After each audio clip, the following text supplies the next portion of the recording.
Last year, I did a video discussing the differences between the storyboards and the finished products of every Season 8 episode of Death Battle. So I thought, fuck it, let's do that for Season 9 as well.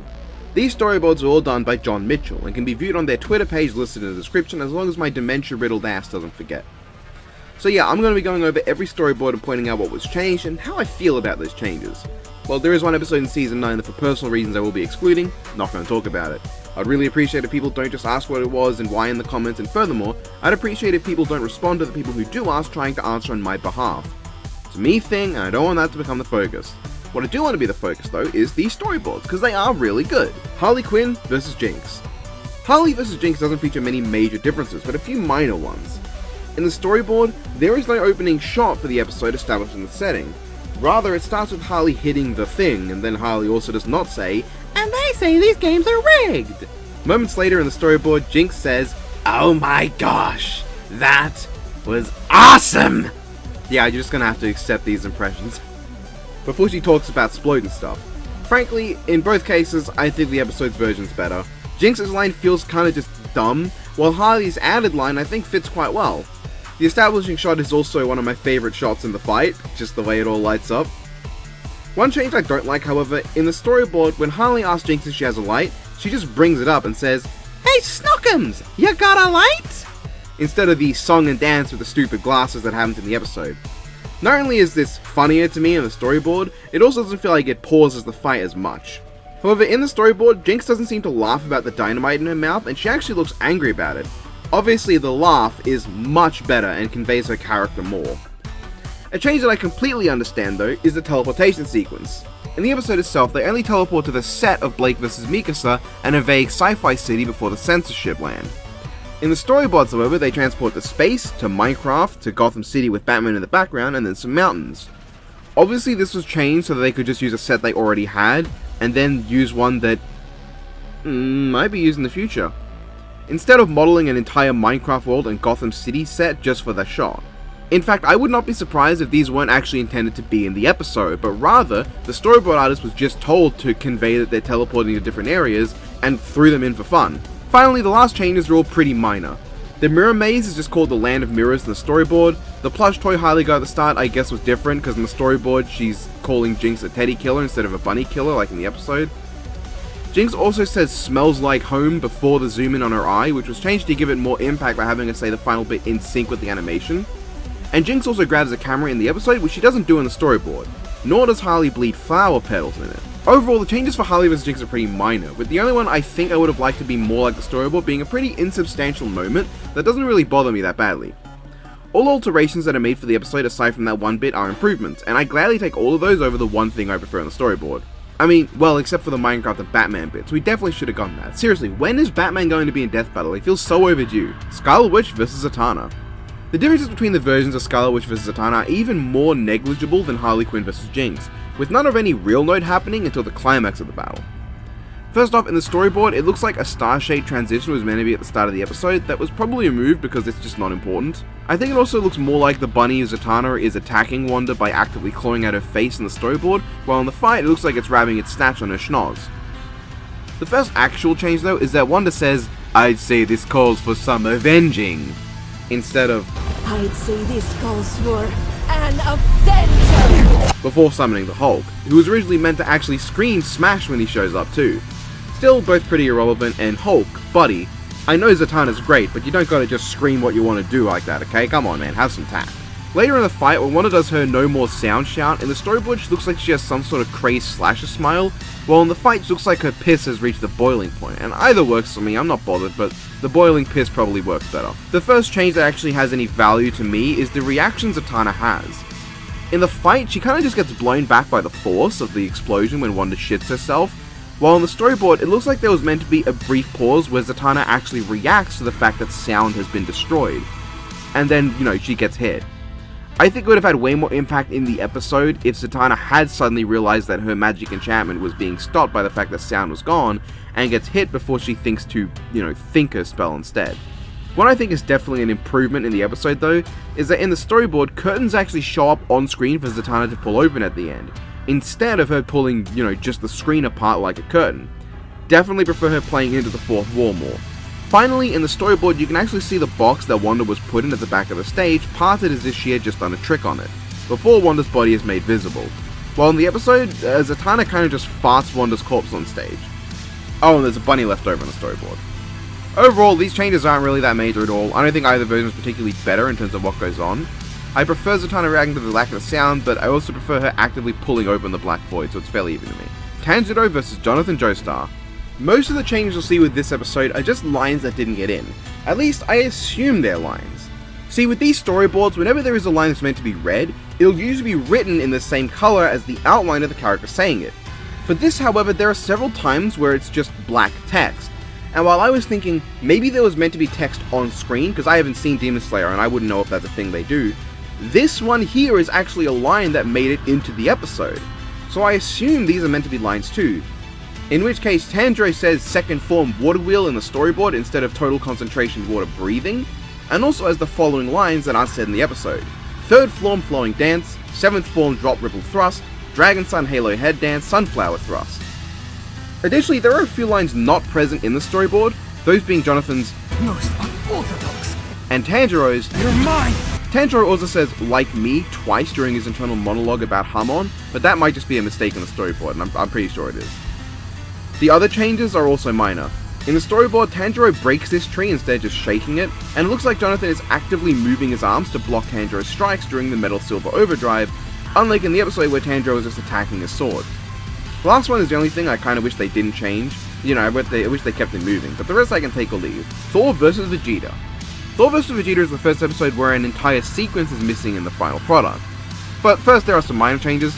Beginning with the usual changed lines, there aren't any lines that didn't make it in, but there are some lines that are not present in the storyboards. Those being, Damnable curse! I'm the prince of all Saiyans, and you can burn in hell!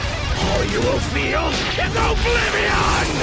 Feel heaven's wrath! of which I don't really like any of them other than the funny abridged reference because they either feel oddly out of place or just poorly delivered in my opinion. Aside from that, small differences include Thor having Jarnbjorn on his side in the storyboard instead of pulling it right out of his ass. And I can't tell, but either Vegeta is meant to be in Super Saiyan for the start of the fight, or he does not go Super Saiyan at the start before the battle begins. More major changes include 3 shots absent from the final product. When Vegeta does his Big Bang attack, there's a part between where he does it and when Thor absorbs it where he was meant to actually act in surprise to Thor absorbing it. Later on, when Thor goes to slam Vegeta after he falls holding Mjolnir, it was meant to show Vegeta underwater trying to pick Mjolnir up and Thor coming down on top of him parting the ocean as he did so. And finally, when Vegeta does his final flash, there was meant to be a shot of it trailing off into space like in the anime. The biggest difference, however, is an entire sequence involving Jarnbjorn. Before Vegeta caught and Hakai'd it, Thor was meant to throw both it and Mjolnir, with Vegeta dodging both and dodging Mjolnir on its way back, but getting cut by Jarnbjorn and getting mad, prompting him to Hakai for cutting him. The best part of this sequence is that Thor can't bring Jarnbjorn back like he can with Mjolnir. So when he brings Mjolnir back, he hits Jarnbjorn on the way, so that after Vegeta dodges the hammer, the axe comes back while he's on his way back down from the jump and cuts him across the side of the face. I also like that he gives Vegeta a reason for Hakai'ing the axe, because in the episode he kind of just does it for no reason, considering it's not really been a problem for him, but in the storyboard it actually cuts it. I don't know, it's just really cool choreography I wish was in the episode. Plus, it gives Thor something to actually do in the fight. Frankly, I'm glad there was something like that, because so far most of this video was just really minuscule changes. Homelander vs Omni-Man. How did John feel storyboarding the murder of a man named John, I wonder? 3 times in fact. Anyway, yeah, this episode has basically no changes. Initially, Debbie's arm was visible slightly in this shot, which thankfully got changed so the reveal was better. John looks like he's actually getting hit here, Nolan is pounded through 3 houses and not 2, the screen was meant to go red from Homelander's point of view, and instead of the tirade he makes in the episode, he was originally going to specifically say he'll flash frame Mark's girlfriend and school, which is much less impactful than the line Homelander actually said. The one less neighborhood line really works for Homelander's character. Also, Nolan does the Think Mark pose. Pink Mark! Magneto vs Tetsuo. Again, there's barely any changes here. Most of it comes from these 2 cars. In the episode, Magneto crumbles them into a ball, and then throws some random shit at Tetsuo. In the storyboards, he fashions them into a spike that Tetsuo throws back, and then after landing, he breaks that spike into more spikes that he throws at Tetsuo. Personally, I prefer the spikes in the storyboard because not only does Magneto not have to go from on the ground to into the air and then back onto the ground, but he can just remain on the floor, but I think making use of the car a third time fits better. I also think it's easier to swallow that spikes that were actively designed to impale Tetsuo not only are more worth Tetsuo's time to dodge, but also take Tetsuo's arm off, because in the episode he's kind of just dodging random shit that I'm pretty certain he could actually just take. Aside from that, there's the usual line differences. Tetsuo says wrong county instead of wrong country, though that could be a spelling error, and Magneto does not say you're wasting my time before throwing random shit. Lastly, there's no close-up shot of Tetsuo after he's killed, and Magneto's helmet does not bounce and then shatter from the magnetic shockwave in the storyboard, but rather it just breaks on impact with the floor. I definitely think the bounce is infinitely better and also easier to buy. Boba Fett vs Predator. This might have the least amount of changes yet.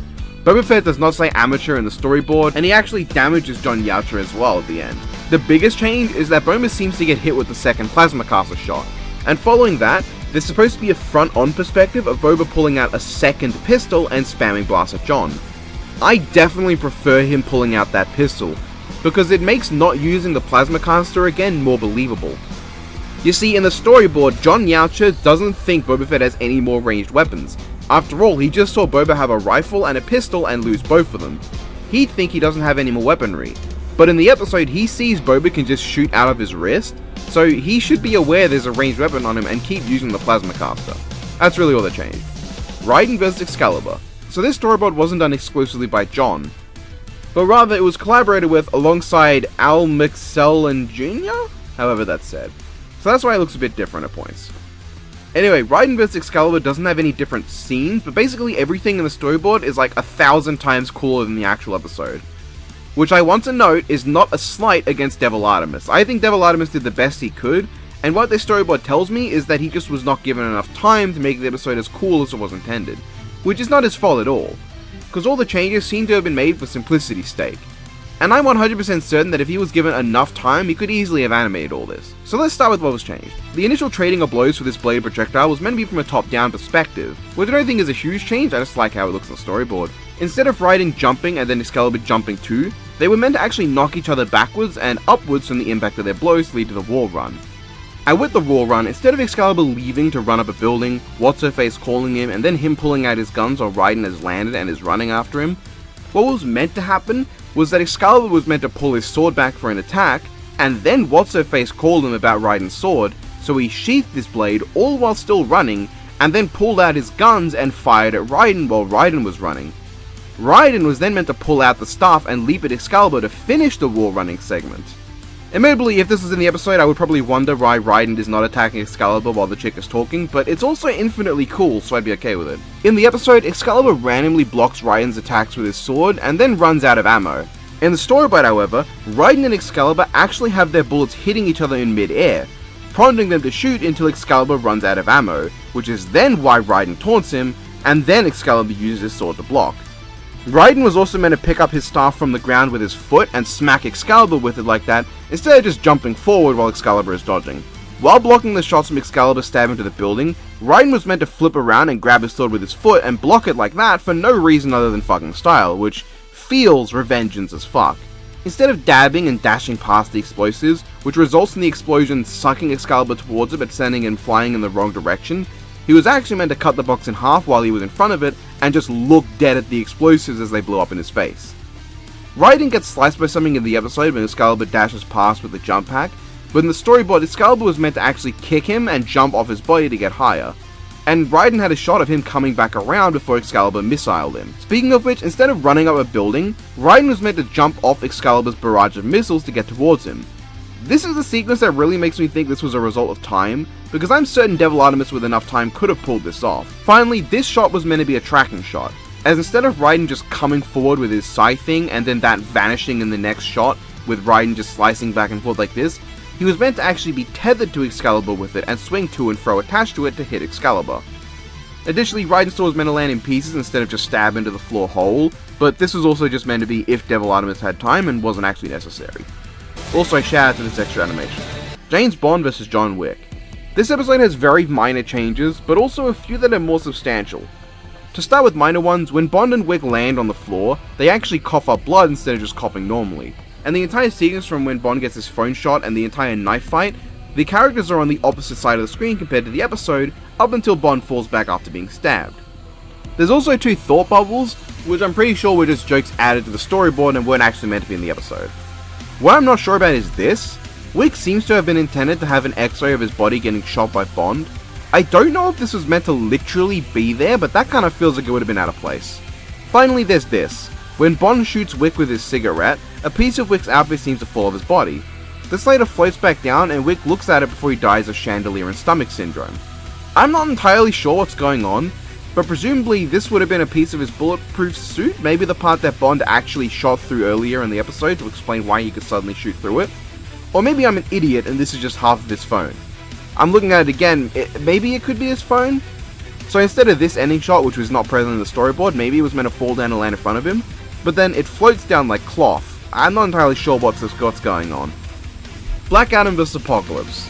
This episode features relatively little changes, and none of which I think actually would have made an impact, except maybe one of them. That one being that in the episode, Apocalypse just sort of sits there and limply blocks Adam's first few punches.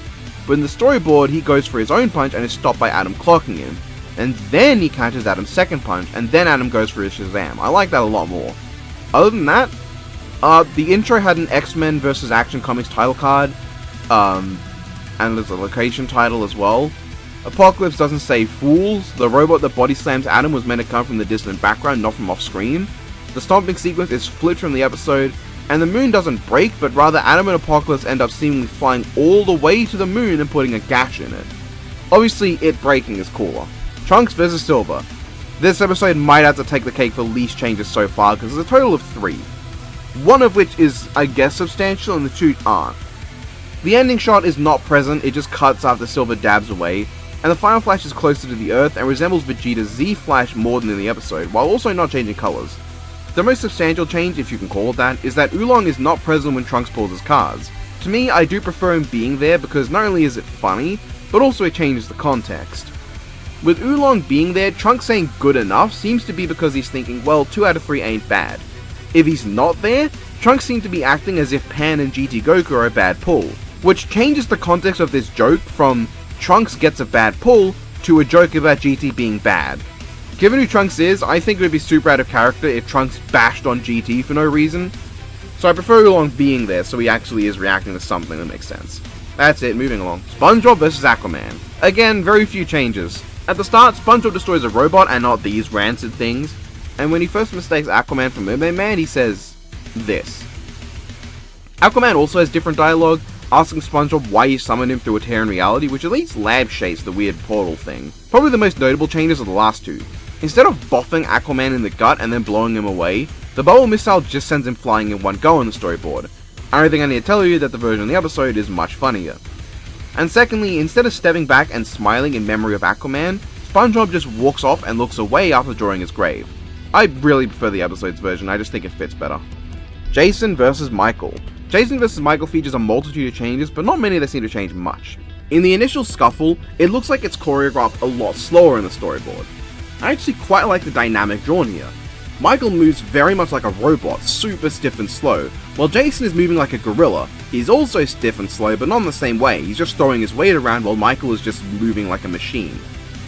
Jason also, instead of pulling a corpse out of what seems like thin air given where it was before, reaches back and tries to hit Michael with the sleeping bag corpse, which is much cooler than what we got. Jason also ends up on this side of the screen because Michael avoided his lunging swing instead of whatever's happening here where they vanish midway. Michael stabs Jason in the heart instead of the stomach, which is a minor change, but he also stabs him much less, which is a less minor change and one thing I actually prefer in the episode's version. Well, that and the storyboard shows the other hand of Jason's twitching, which isn't as satisfying because it breaks the 180 rule. Joe Victim in the storyboard is shown bleeding and holding his fucked up arm when running after getting hit with the axe, and when Michael attacks Jason before Jason can kill him, instead of suddenly swinging around, Jason actually bumps Michael with his elbow and then turns around to stab him, which is better. At the end, instead of knocking Jason over with the tombstone and then trying to push him into the back of the axe with his foot, Michael was meant to just daze Jason and then grab the back of his head with his hand and try to force him onto the back of the axe that way. This is notable to me because there's actually a continuity error in the episode as a result of this change. In the episode, they suddenly switch from Michael standing with one foot on Jason's back while Jason is on all fours, to Jason being standing up and Michael just kind of standing behind him for no reason. Pamela's head is also not present in the storyboard, which is a change I prefer in the episode. Finally, in the storyboard, when Jason goes to decapitate Michael, Michael is actually clawing at Jason's mask while Jason is carving through his neck, like he isn't going down without a fight. So yeah, there's plenty of changes, but I think the core issues with the episode still don't improve for me, so I guess I do prefer the choreography in the storyboard, but I understand why it might need it to be animated differently. Sauron vs. Lich King. This one, yeah, not much changed here. During the section where Sauron is swarmed with souls, there seems to be flashes to black that are not present in the final episode.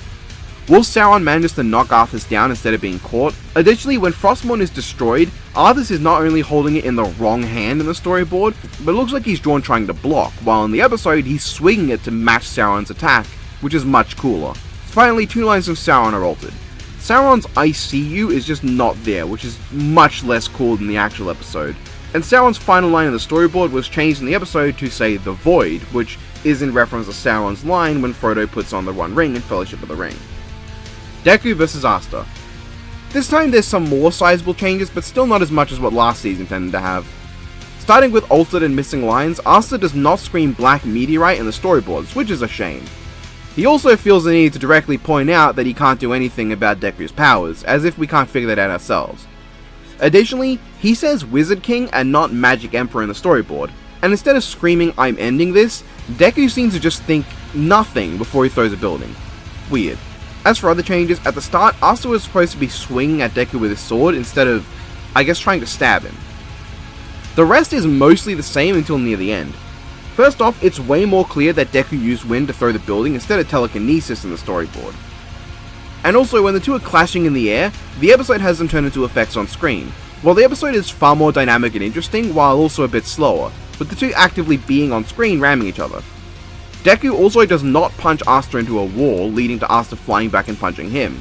Instead, this actually ends with Asta elbow dropping the back of Deku's neck, while leading to the next sequence, which flows definitely better. Deku also regains his height by swinging around a building in the background of the storyboard and not a rock as in the episode. Finally, after the final collision, Deku's position actively changes as he loses his strength, making it more clear that he died in the air, at least if we assume that's what happened. While in the episode he just pulls his arm back and then his eyes briefly go white. Gogeta vs. Vegito. There's not much here, mostly a few lines and minor changes.